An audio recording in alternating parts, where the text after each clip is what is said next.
We were taking bets to see if there would be more people up here. So, It's going to be a really easy Q&A. It's going to be super easy. So you guys got Q's, we got A's. Let's do this. Joe's school. That's about 6 p.m. Wednesdays. 3:30 Fridays. I assume that most of you guys here probably know who we are. If for some reason you don't, we are Corridor Digital. We run a YouTube channel specializing in cool stuff. Since there's more people up here, probably, than there might be used to seeing, why don't we do a quick intro on the other characters? You bet. Yeah, there's a reason why there was originally 3 chairs here and now there's 5. Yep. So, So I'm Nico, and this is Sam, but we are joined by the rest of the crew, at least a good chunk of the crew that works with us over at our studio. My name is Ren. I do a bunch of effects. I direct a video every now and then, and I like things. All-around life enthusiast. what's that? I'm Jake. I am the sort of production guy, and I also like to come up with ideas from time to time, and generally hassle everyone. He lays down the law. The law. Yeah, I'm also a lawyer in the state of California. Super helpful. It comes in handy. And then that's Carmichael. He's not that important. The So, camera guy. I'm the camera guy. No, I'm Carmichael. I do the vlogs that are every other day, and I also do the sound design for the main videos.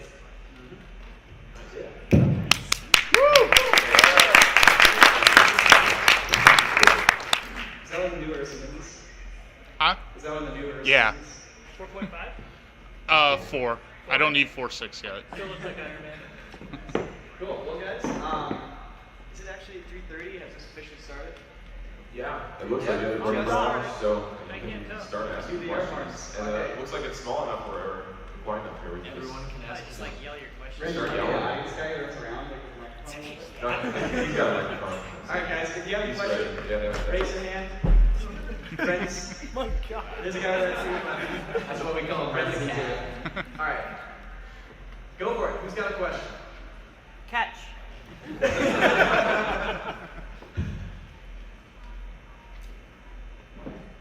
So when you do your videos with costumes, do you like do it yourselves or do you have somebody make them? Like when you were doing the Kill Streak one. Okay. Yeah, I mean, that's half and half, you know? Like, it depends. If it's something really easy that we're capable of doing, usually we'll do it on our own. It also depends on how nice it has to look on camera.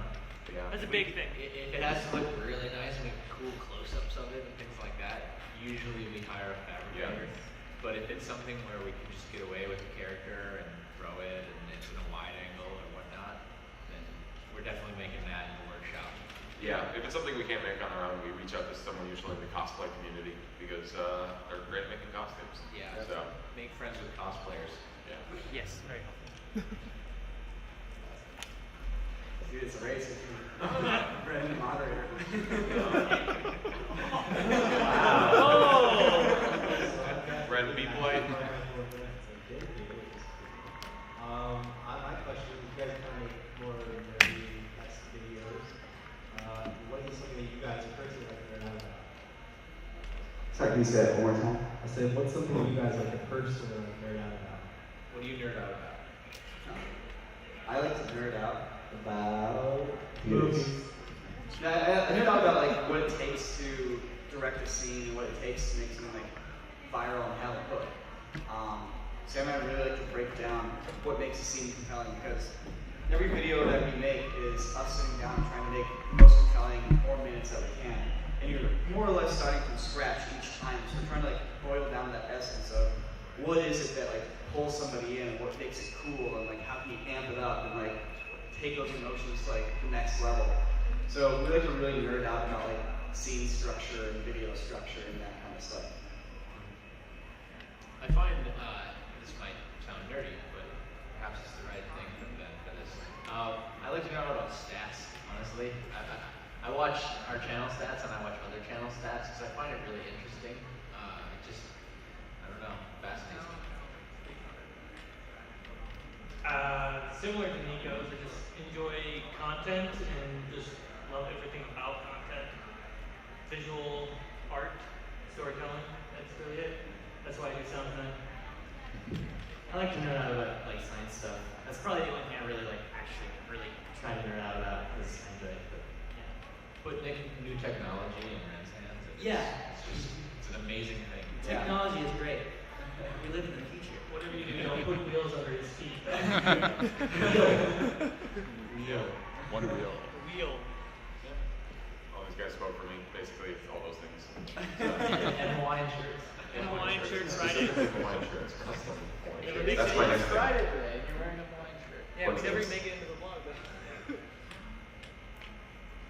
I'll say first off, I was expecting Ren to come into one room. I really was. You have no idea how much I wanted to. disappointment, Ren. Disappointment. That's That's really what you banned, made. right? Yeah. They let Hoverboards, I mean, Like, I'm so glad they banned them I'm because a subscriber right They now. let Clint have a scooter this morning. well, scooters are alright, they're not electric, but like last year when everyone was going on a hoverboard craze, like I just want to push people off those things. So obnoxious. Like you get to an elevator and like, hold the door, and they're like stuck on the bump and they're like off balance trying to get it down, just sitting there for like 5 Company minutes, sent us one that plays music from your phone. which is really funny. Every time it turns on, it goes, That's- waiting for Bluetooth to connect. And then just imagine hoverboarding into like Pirates of the Caribbean things. And they're like really like powerful and stuff. But, yeah, really obnoxious. 7 miles per hour. That's the actual question. Yeah, thanks. Like, I'm somebody who, I mean, I love visual effects, and of course, it's like a lot of effort for me to work on this, but it feels like it. I mean, you get that feeling of reward when you actually see the effect and actually work and stuff like that. And then, of course, I mean, you can mention it over there, I think it's like one of the hardest things to do on YouTube because you're doing so much work, so much more work than somebody who all they use is turn on their camera, talk for 5 minutes, like that, and then views. How is someone like me who works does everything by himself, will sit behind a computer for like 6 hours at a time to work on a 20-second shot, and like to keep the motivation going, you know, because like so I live in Austin, Texas, and surprisingly enough, I cannot find YouTubers anymore, or at the very least ones who are like really actually do support, you know, like one point thing like YouTuber is somebody that I can't find. Anyways, but yeah, like what would be advice for somebody like who's trying to like keep motivated and not try to just like drop out of a system like this because it's something that like I spent years trying to get into something. I finally found something I actually like and enjoy, and I don't like to give up. Yeah. So Well, I mean, getting feedback on your work is like really important in that situation because for us, thankfully, we're making content now that obviously goes out to a lot of people, and so we instantly get feedback. But when you're starting out, like YouTube is just—it's like a void in a weird way. You know, you just take something, you make it, and you just throw it out there into the wind, and you're like, see if it sticks or catches or someone responds. It's like YouTube is everyone. You know, there's so many people there that you're not going to get feedback if you're just still starting out and like getting views that aren't huge yet. You know, you need to find where that community is, whether it's in real life with other collaborators to make that content, or finding a community that is online, going more towards like a forum or some places where people like you are specifically, you know, working on that type of stuff. Yeah. Because yeah, YouTube is too big of a place to expect like, you know, a community for just effectively, you know, really small, low-level visual effects and stuff like that. You know. Yeah. Yeah. Sam and I made videos on a forum for the first like 4 or 5 Yeah. years. The guy who started the whole thing is sitting right behind you. Now he started. Look, just turn around very, very slowly. Slow enough to leave 6 Yeah. Yes, that man there. Yeah. So that's Josh. And actually, back in the day, he and his team put together a piece of software called Alan BV, which is a basic like visual effects program for people that. Did you go talk about history and everything? Just remind you that it is still a very present contemporary community still. So Yeah. it's not like it doesn't programs. exist. It still absolutely exists. So. But the thing is, there was no YouTube back then, and like Sam was saying, it's the feedback that's really rewarding. You know, you're making a visual effect shot. You want people to see it and react to it. Even if they react poorly, it's still a cool reaction. You know, and like you know, YouTube's huge. You're not going to get that reaction from YouTube comments. So find a community online, connect with other people. Doesn't have to be YouTube, and get some reactions to your stuff. There's plenty of people out there ready and willing to do it. Yeah, posting your stuff to YouTube and Facebook, it's, you know, those comments, those are just one way, you know, like you're giving them the content, you're putting it out there, and generally the feedback on the video is, you know, what, like a couple words. So it's like, Yeah. that's typical. One other thing to talk about too is you're talking about just cranking on a visual effects shot, trying to make it as good as you can. Think about it like a magic trick, right? Visual effects is kind of like a magic trick on Yeah. video. It's one thing to be good at a magic trick, but a magic trick is only as good as the pattern of the magician. You need to think about what's your routine, what's your shtick, what are you going to say, what's the little story you put to I've your only magic trick? recently gotten more into the actual story aspect as opposed to the script effect. Yeah. So like, I'm starting to get to that level of swing Great. video, so. Yeah, because playing with that pattern, playing with that little story with a book, it doesn't have to be anything complicated. See how people are reacting to that as well. And I think that'll really help you feel like you're getting a payoff for it too. Yeah. Cool. Second more question. There's one. Yeah, go with that. That's a good one. So like, as your longest time fan ever, unless your parents Other than our parents. yeah, I think your parents. So like, you guys have been like a really tight unit for, what is it, 14 years now? Yeah, Sam and I worked together. Almost 15. Yeah. No, 15 years It's their longest relationship outside of their parents. outside of the family. But now you're like not, and you've done everything, the music, the special effects, script writing, you did everything. You've now spread that out and we've got this wider team of these really great people working with you, but was it liberating or terrifying to pass over that control to other people? I'm sure it's terrifying. A little bit of both. We've been lucky in that the group that we have here, and there are a couple others that work with us too. Most of these people are people that we've worked with for a long time. We've kind of all grown together. Ren didn't just appear 2 months ago and start doing visual effects with us. Ren's been working with us for 4 years, yeah. And he didn't necessarily come in as a visual effects guy. There was a time where we all learned together. And as you learn together, it makes it a lot easier to go out and try to do stuff together. Same thing with Jake and producing videos and putting videos together with us. It's been the same process. Being able to have people who are passionate enough to stick with you and learn with you really helps get over that hump of worrying about what it's like working with somebody. But at the end of the day, you don't want to be too risk averse. It's okay to make mistakes. You put out a crappy video, it's not a big deal. 2 weeks later, we put out another one. Yeah. They happen. It's always going to happen. So Yeah. you just keep chugging forward and doing your thing. Well said. We have 2 red Nice questions. Yeah. Oh. See, that's I like that color profile. I think I remember that next. One of my personal favorites. Okay, so my question is like, how did you get to the point in visual effects where like after learning so much you felt like once you make your videos you're like, oh I know how to do this, or like you don't have to like I guess like look up tutorials as much anymore, or like you storyboard out your film and you're just like, alright, I can do this effect like this and this like this, you can just kind of work on it and figure out how to do it on your own. Well, I mean, After Effects or any effects program really is just a tool. It's like a screwdriver or a pan that you put on a stove. It's like Pan. It's like a big old pan. it's like you watch tutorials to figure out how to use the tool, It's like not how to pop. create the effect. It's more like the end pops goal is to and create pans. the effect. Yes. But once you've learned how to use, the stove, the oven, and all the other things, you don't have to go back and watch the tutorials over again to learn how to use the pan. Except You continue making mistakes, then. Except suddenly then out of nowhere they come up with this brand new pan, and you're like I just learned how to use all these other ones, and this one just got released, and suddenly you're I think the real answer is that it actually never ends because software is always developing, and you're always learning stuff. Like I still watch tutorials, like it never ends. So Yeah, but I guess my point is you just gotta. You just use it enough, and eventually you know it. It's like when I started out doing effects, I would have to watch the same tutorial over and over and over again just to do the one effect, and I ended up with like that carbon copy effect. And I was super proud of it. And then I go try to do something else and realize I have no idea what I'm doing. And it's like once you do that enough, like when I first started, I watched every single tutorial on Video Copilot before I even launched After Effects, because I didn't have a computer. And by the end of that, I was like, okay, I think I have a decent idea of how to use this program. So by the time I actually launched the program for the first time, I kind of knew which buttons to press to do various things I wanted to do. You just gotta be like, all right, this is the pin tool. I know when and where to use it. Yeah, I mean, I think it took me about 3 to 4 years of doing visual effects before I didn't have to completely plan out how I was going to do the effect in post-production before I shot it.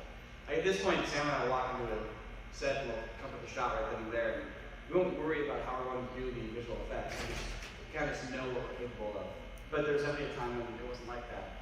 It took a lot of like experiments, a lot of tests, a lot of that kind of stuff, like to figure out and like problem solve these challenges that we had never solved before.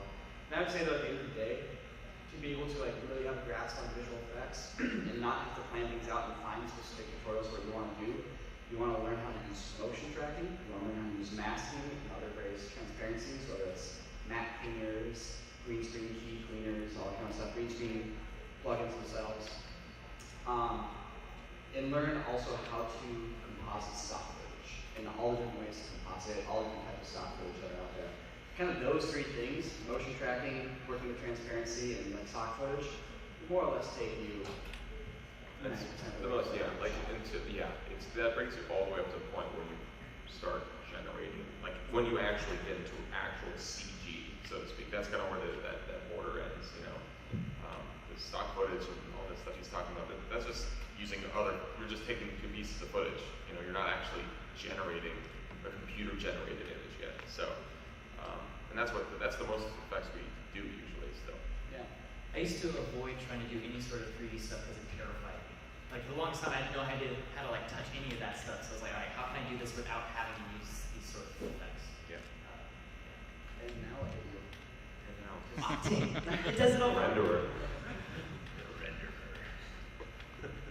Alright, second my question. That's gonna be one.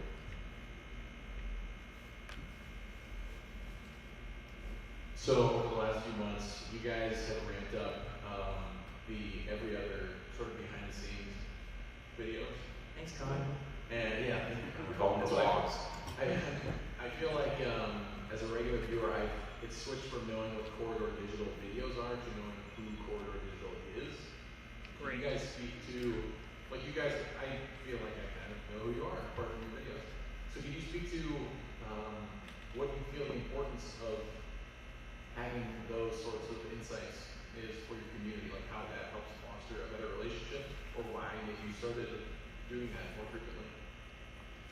I think people understand our process better, and that's something we've tried to show in those videos.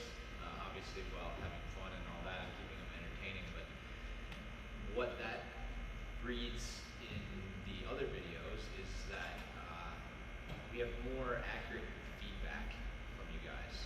And so when you watch those and you understand our process to things, you're not just giving an opinion on watching a video, you're giving an informed opinion.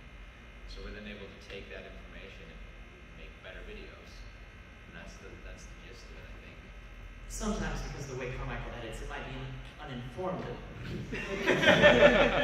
Or rather misinformed. Well, it does something else that's kind of interesting. That is, I mean, the YouTube environment has shifted over the past 2 years or so. Yeah, this is actually super important. Yeah, I mean, mainly because watch time has become such an important part of the algorithm.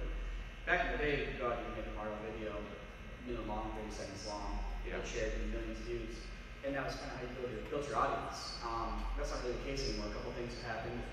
Sites like Reddit, Facebook, etc., they've all sectioned off that traffic that went to other sites and they've moved it all into their own site.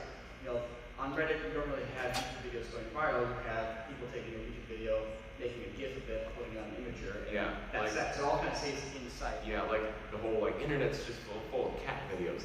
Actually, the funny thing is that the cat video is now become the cat GIF. You know, that's the thing. It's these I guess social media channels can now finally find themselves, which is kind of crazy. Yeah, and so the same thing with Facebook.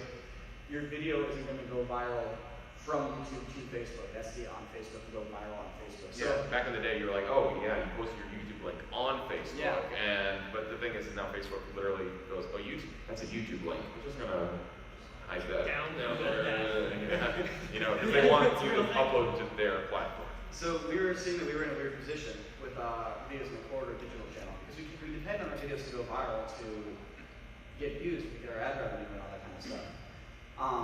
So Jake had the idea that we pursue the Sam and Nico channel more not to toot our own horn, but we have a really interesting job. We do some pretty weird stuff every week.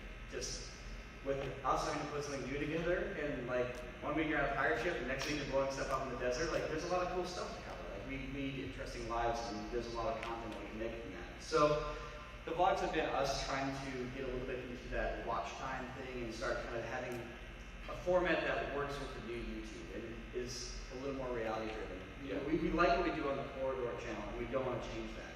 But the Sam People stuff lets us try something new while keeping what's also working for us. Exactly. Yeah, it was a total experiment. I mean, to be honest, like before we started doing it, the views on that channel started to become kind of abysmal for us because we'd upload stuff and like 10,000 hits. Like, what the heck is because we were still taking the same approach to those videos as we were with the main content on the Corridor Digital channel, which is make something and try and find some sort of viral edge to it. But it's just because that wasn't working. Also, YouTube's algorithm started changing. We're like, hey, let's just embrace this. YouTube is now the home for personality vlog-based content. That is the definition. So why not just do that too? Yeah. And I mean, so that's more of a business thing. From a business perspective, that's kind of the reasoning there. But one last thing to touch upon a business perspective. If we're not pulling in a brand integration, we have to make our living effectively not through ad revenue, but through a combination of ad revenue, crowdfunding, and merchandise sales. And that's also where the vlogs really come into play. Because by being able to show ourselves and be personalities and connect with the viewer, it makes it that much more meaningful to buy a t-shirt from us versus from a random brand that uploads weird videos on a channel, So there's a lot of different reasons why we're pursuing this, but at the end of the day, it's just been really fun to share our process with everybody. yeah, that was a huge answer. I know. It's been a big thing for us this year. Yeah. Videos specifically for YouTube? I mean, 7 years. doing it. 7 years exactly. Maybe 8, 7 and a half. We had a 6-year Corridor Digital anniversary just like a month ago. Yeah, but we made those YouTube videos before we started the YouTube channel. For YouTube. It took a year to make the videos Yeah. on the channel. Kinda. Yeah, kinda. Whatever. But same thing. 7 years, 6 years doesn't matter, right? So. 6 to 7 years. Yeah, back when it kind of all actually became something you could make a living off of. Exactly. Within Obama's term. Yes. Yeah, you guys saw Hope and you're like, we could do this. Hey, oh my gosh! It's one loan right. You guys want to share the mic down there? Yeah. I'm so sorry. You mind introducing yourself to everybody? You're pretty much on time. I was running. I think it was 2:30. Look, here's my rubber now running. We don't have chairs. You can sit down there with your arms. Yeah, we can scoot down. You guys want to chill next to each other? Scoot down one chair here. She's got it covered. Oh, there you go, right there. Yeah. Yeah, and I need 2 chairs here in between for some reason. Oh yeah, I literally squeezed my chairs and Whoops. Anyways. More than enough chairs. Yeah, we're good. We're good. Do you mind introducing yourselves? I'm Danny, and that's Michael. We're from Raka Raka. And you guys made a long trip here, right? Where are you guys from? I'm from South Australia. It was like a 16-hour plane ride. Oh, do you literally just get off the plane and run in here? Just So we were just really quick just asking how long ago people started making videos for YouTube. We have within the last 6 to 7 years here. And do you guys want to? we started when we were like 9 years old. We were very, very, very young. And first started YouTube videos. Yeah, cool. Can you not drop me on? Yes. Yeah, well, YouTube videos took about 2 years and a half. We grew up watching Freddie W. and Brandon. You taught us how to do the muzzle flashes. It was amazing. Amazing. God. We'll share the Smoker 16 with you. Yes, absolutely. Special hidden pack. You guys need to get real cozy on that microphone, by the way. But Oh yeah, we'll get it here. Mm. We started YouTube videos in 2004, right when YouTube started. Nico and Sam kind of they started putting YouTube videos on the internet before YouTube existed, so it's hard to really gauge. But we've been kind of watching online video the entire time that online video has been a thing. Cool. So you guys now are, almost a decade later, putting together stuff that looks like it could be on TV. It's fantastic work, and you guys, I don't want to put it down, but I'm sure you guys all have budgets now, right? Like Not always. It's not formal. Not formally. It's not like each video we make, we don't really, go through too much paperwork for budgeting and stuff. It's it's always a ballpark, but you know, it's generally a really low number, you know, and sometimes you manage to get away with like a nice little zero, and sometimes you spend a couple grand, but it always changes. It's always low. So that's great to know that it's still, the case is none of us are rich, we want to try to do it for nothing. But I want to kind of hone in on that first year or so of making special effects content on YouTube, because that's probably where most of these people are right now. Now I will say, you get to time travel to now when you can do so much on After Effects, but let's still like kind of try to see where we were when we were hustling in those first days of like, oh man, I need to make this explosion actually read like an explosion. How am I going to do that? So can we kind of maybe just talk about the first big special effects thing you attempted and how you pulled it off way back in those days? Anyone can start. We wanted to do bullet hits. We made a fake cocaine factory. We had bags of flour in this shed, and we wanted to like blow bits of flour everywhere, like it was like gunshots. So we like made these bombs that we made in school, and we like put them in the bags, but we didn't know that flour was flammable. And we're like, oh, this like maybe like a little bit of flour, and the first one I was like, oh shit, oh my god. And like our eyes were shaking and I'm falling, and I'm like, oh my god, there's 6 more of these. Wait, clarify really quick. You said you made bombs in school? Yes, I did. Australia. See, this is going back to what Brandon was saying about, you know, legal camera effects. Illegal practical ones. Yeah. And this is a true story. I mean, we did the same thing. Yeah, we're leaving this chair empty for all the lives that have been lost due to your early effects. I know. The secret is that there's actually no correlation to the amount of money you spend on a video to how many views it gets or how well it's on the internet. Like we look through, like we've done videos for nothing. You guys have done tons of videos for nothing. Whatever you happen to have, borrow a camera. When you can afford a camera, you get a camera.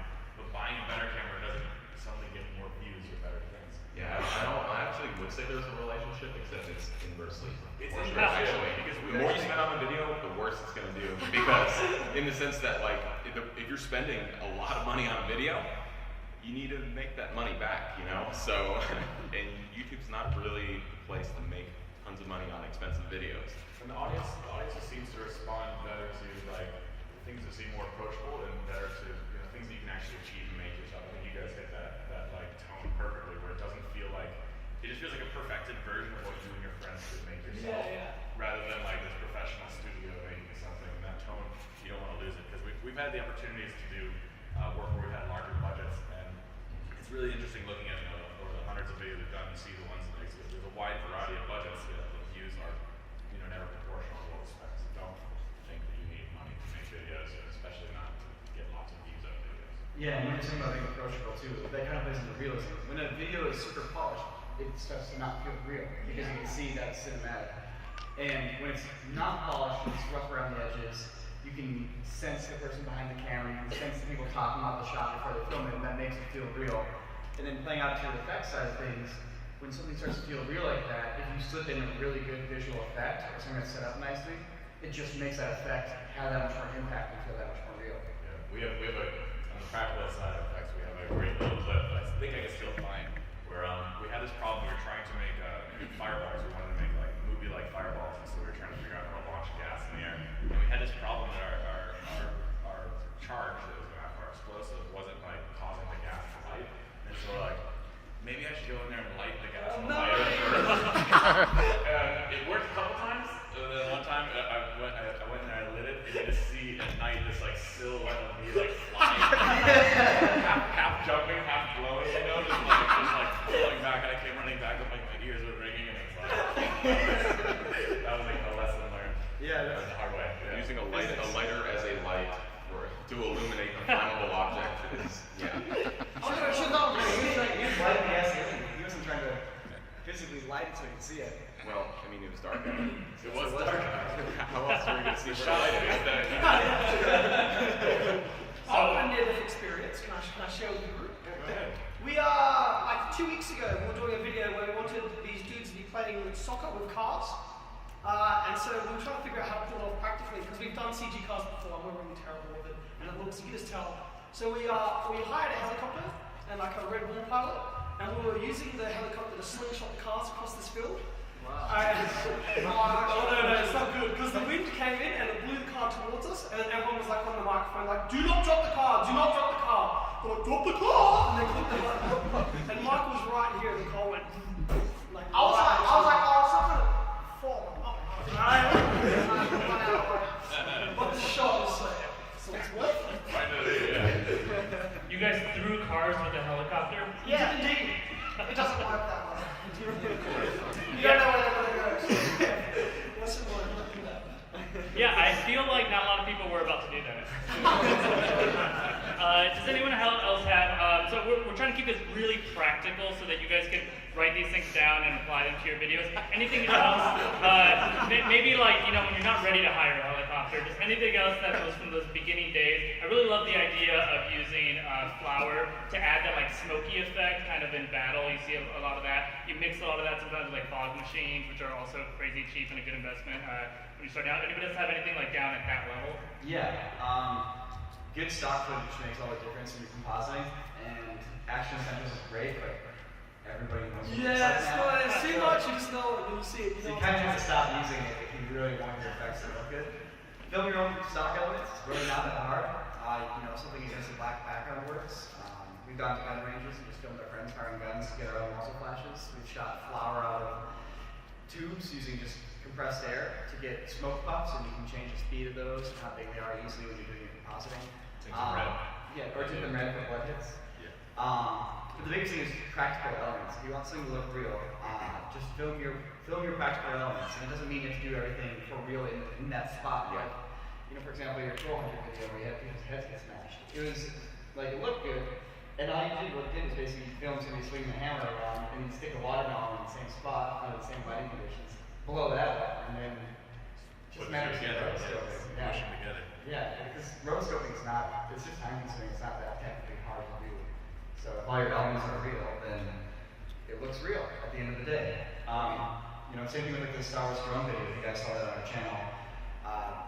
The cockpits of the X-Wing and the TIE Fighter that we're seeing on the footage, it looks like it's all part of the shot. It looks like those are attached to the drone, but we just filmed those all afterwards. And the fact that it's all filmed with the same camera, under sunlight, you know, basically the same lighting conditions, it doesn't look fake because of that. Because it isn't. It's real. I mean, technically it's 2 layers of footage, you know, put together, but it looks real because you're not generating and trying to simulate the light and materials and painting and all that hard stuff. So. Gotcha. So really dumbing that down for that Star Wars drone video, you guys actually shot normal drone footage, and then I'm assuming you got like a PNG image of a cockpit, basically? It's actually a video file because the drones are flying around. So what we did is, so Red pulled up the video of the drone footage on a phone, then he had the cockpit on like basically a 2x4 with a little GoPro there, and he'd watch the video of the drone and then move the cockpit the same way. Because like he'd look where the sun is and like, okay, so the sun is in the front, and it turns, now the sun's on the left, and now it's on the right, and so he'd make the shadows and the light move the same way. That's amazing. Yeah, and so so at the end of the day, you get a really simple visual effect. You're literally just layering one footage on top of the other, but through those really simple, practical techniques, you can build out that are pretty cheap. You know, you can get some high-level looking stuff very quickly.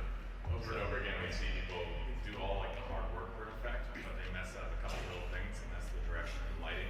So matching the lighting for like the stock light putting there to be the same as the direction of the lighting, and having the shadow go in the right spot, just matching it to the footage and shadows in the scene, and then scale. Scale. It's hard to tell with fire what scale it is in the stock elements, and we do it often try to get a little ruler in there too, so you can see like how big that thing is, because you're not attuned to it that well, but since we've watched fire our entire lives, we've sat around campfires and stuff like that, you know how fire moves realistically. So if you get it to be the right scale, suddenly it just messes it right, and it's like down to like just a couple % off, and it'll feel like it's moving unnaturally. Now, I apologize if this is like a naive idea or guess, but do you guys actually like set up green screens and stuff like outside, like take them with you just when you're trying to get Oh yeah, all the time. And you just it's a part of every package when we're shooting generally. I'm not sure about you guys, probably too. No, it's not. It's terrible at the compositing of green screen. So we usually like we feel as if rotoscoping works better even without a green screen. It's like a frame by frame, really long process. But to me, it always looks and feels more realistic. So, Yeah. Yeah. Just longer to do. Yeah, we try not to use like a green screen that goes all the way under people's feet, just because it's very difficult to get that alignment. If instead you can do a green screen like out on location, so you actually have them standing in the same spot they would, just put a little green screen behind them, and that way you get all the natural light bouncing from the environment, so it all looks right. You're just kind of using the green screen to help your rotoscoping essentially. Right, and so it's that mix of a practical element and green screen that makes it feel believable, and that's when you see Game of Thrones has a horde of Dothraki charging in. It's like, there probably wasn't a horde of Dothraki there, right?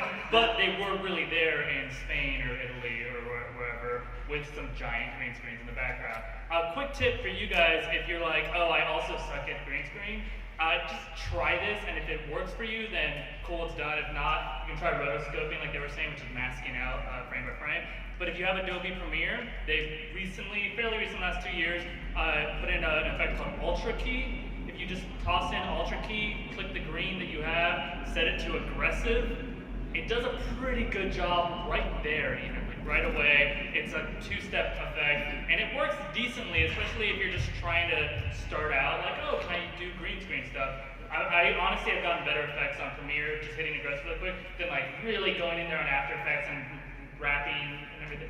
Not wrapping, but like light wrapping. So just a tip, try it if you guys want. And Rotobrush as well. Rotobrush for After Effects is a really good tool as well. Yeah, Rotobrush is amazing. Keep in mind, every single effect is a magic trick. If someone's doing a magic show and they came out and they put all the lights on and just let you get a good look at everything, it's very difficult for them to pull that magic trick off. And often you see people trying effects where they shoot it really wide and they have it sitting on a tripod and just give the audience like the perfect opportunity to dissect the effect. Whereas if you keep your shot a little bit shorter, get in there closer, pair it with some camera motion, it actually makes it way easier to sell that magic trick as part of the motion. Yeah, and try to pay attention to like where your eye goes in the frame. Flashes of bright light, people's faces, things like that attracts your eye. So if you're working on an effect and you have an explosion or something like that in one corner, and then the other corner you have like a shadow that's a little funky, pay attention to where your eye goes, because your eye is going to go to that bright part of the frame, for example. And make sure that your effort and your work is being focused on these parts where people are going to put their attention. How fast you cut a shot, for example, like what you cut to, what the motion is, what's blurry, what's not, what's the center of attention. You can use that to all kind of save yourself some time. And also just to throw out like a quick green screen tip. In fact, try I would say like a green screen / compositing tip, I feel like. I would say the Rotobrush filter in After Effects isn't just useful for rotoscoping, it actually has a whole like matte generating filter that's kind of part of Rotobrush and you can apply to anything, including green screen footage, where as long as you just have a really rough key, the edges can be total garbage, it can like be shadows, all that kind of bad stuff. That matte cleanup tool, or I can't remember exactly what it's called, but it's basically like the Rotobrush matte tool. It lets you clean all that kind of stuff up. It lets you clean up your edges. It gives you total control over like chatteriness and like blurriness and all that kind of stuff. So whether or not it's roto, it's still a very useful tool for any level of like green screen key. It does make things run a little slower. It does chug a little bit, but it saves almost anything. So I'm just starting to realize we're talking about a lot of heavy visual effects stuff here, and obviously a lot of you out there are interested or creating videos. And I just got to ask a few questions here, just so we know what we're talking about. So first off, does anyone, who here, just as a show of hands, frequently, regularly, even semi-often, has to do visual effects for their videos? Or in general? Okay, there we go. Who here is running a YouTube channel, I guess? Alright, cool. Who is maybe just doing it for fun, maybe, I guess, just involved with visual effects, but not YouTube? Cool, alright. And two more, I got two more. Who here is like an After Effects user, or like compositing, kind of stuff like that, alright? A little less, and now we're gonna go even further.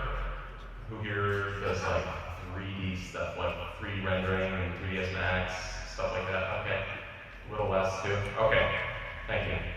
Just for my own peace of mind here. Thank you.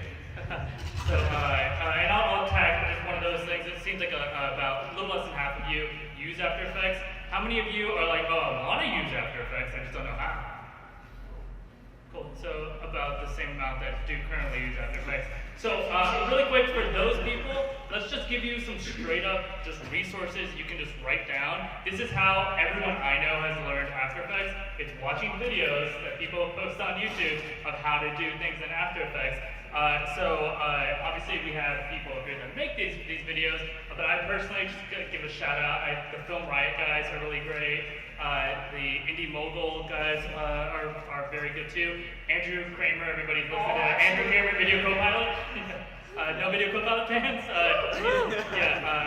He's maybe more old school now, but I mean these are like step-by-step great tutorials for how to use After Effects. And then Andrew Kramer's the god of After Effects. He's like #1 on the pyramid of skill. Yeah. Video Copilot.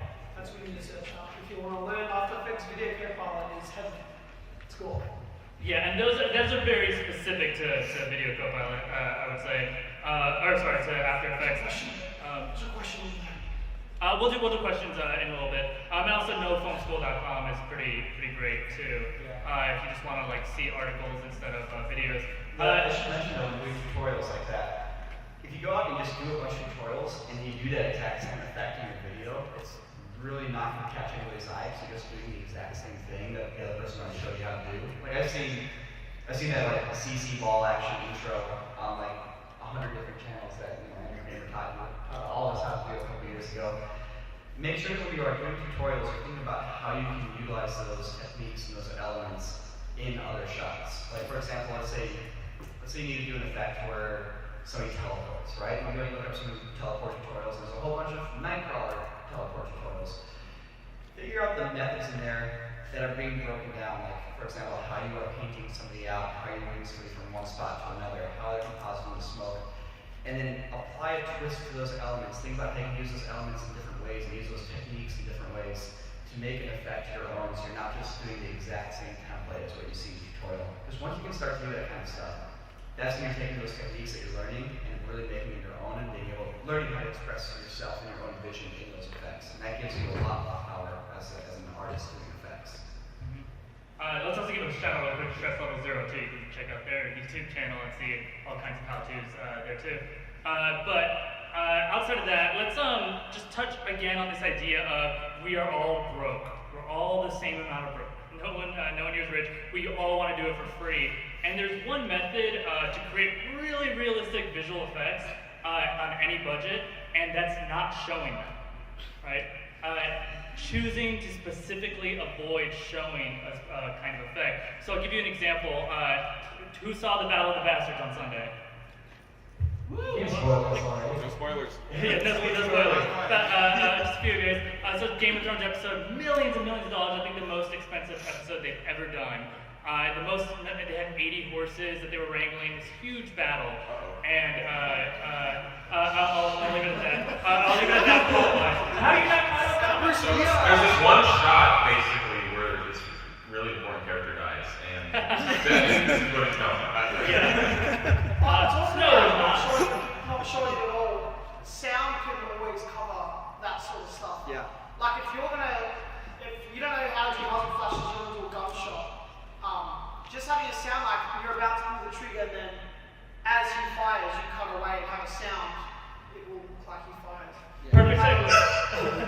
I'll pick up I didn't just show off how many horses there were in that episode of Game of Thrones. They specifically wanted to show what it was like if horses would collide, and that's something that you cannot do on TV or in film or anything.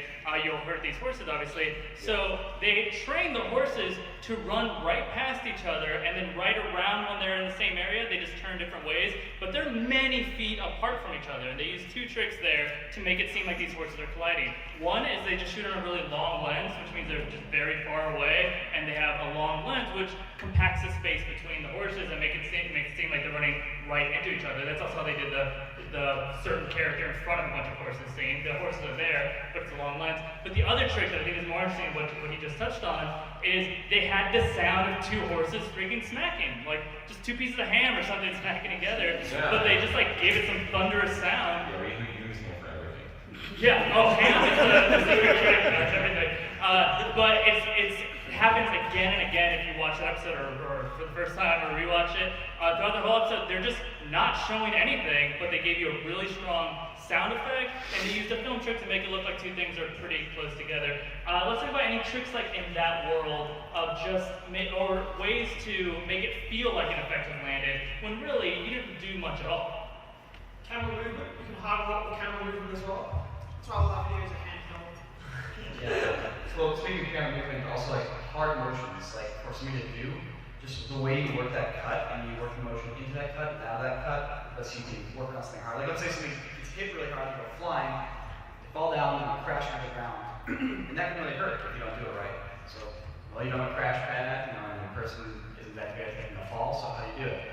That's an example where you break down those emotions, kind of like those visual beats of what you need to see. So you have a shot specifically of the guy getting hit, and you have a shot specifically of him starting to fall. And then you cut too close to the ground and plop, and you have him plop in the frame onto the ground. It So doesn't even need to be high at all. exactly, and you apply all the action, and by working with the motion and always editing in that motion, and making sure you don't break down too much, you can have it flow through that whole action, make it look like somebody takes a really hard hit or takes a fall. You can make somebody look like they get hit by a car really easily just by breaking down those little visual beats, and then you can shoot them all in a really safe way. When you put it all together, you make those flashes of motion along with really good sound design. It puts it all together in your head, and you see what you're not actually seeing. You see what the filmmaker intends versus what's explicitly on the screen. That's a great tip, the idea of avoiding like showcasing your effect. Like, here it comes, we're gonna suddenly cut to a tripod shot, and we're really gonna focus on this person's face. Have you ever watched Buffy or Angel?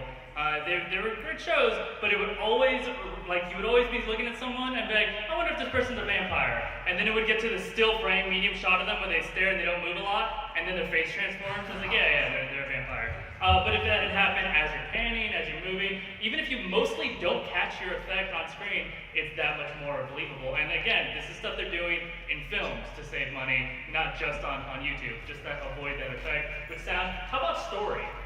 Or characters, or anything? Do you think? But this depends on how elaborate stories.